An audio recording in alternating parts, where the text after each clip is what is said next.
மார்னிங்லேருந்து மழை வர மாதிரியே தான் இருந்துச்சு, ஆனால் மழையே வரல.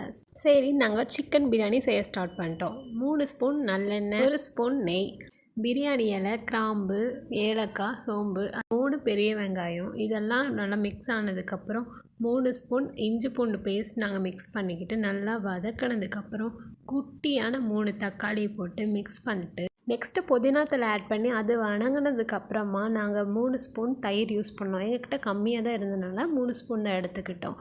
நெக்ஸ்ட்டு பிரியாணி மசாலா பேக்கெட்டில் வந்து கொஞ்சமாக ஆட் பண்ணியிருந்தோம். 1 spoon Kashmiri chilli powder use பண்ணியிருந்தோம். நெக்ஸ்ட் வந்து மார்னிங்கே மேரினேட் பண்ணி வச்சுருந்தா சிக்கனை நாங்கள் அதில் மிக்ஸ் பண்ணி அது வணங்கினதுக்கப்புறமா 1 ஸ்பூன் கல்லுப்பு ஆட் பண்ணிவிட்டு 6 டம்ளர் தண்ணி சேர்த்துக்கிட்டோம். அது கொதிச்சதுக்கப்புறமா 3 டம்ளர் புல்லட் அரிசி எடுத்திருந்தோம். அதை மிக்ஸ் பண்ணிவிட்டு அரை லெமன் புழிஞ்சு விட்டுட்டு எள்ளுக்காக புதினா தழை ஆட் பண்ணிவிட்டு க்ளோஸ் பண்ணியாச்சு. வாழை இலையில் சாப்பிட்டு பாருங்கள், இதோட டேஸ்ட்டே அதிகமாகிடும்.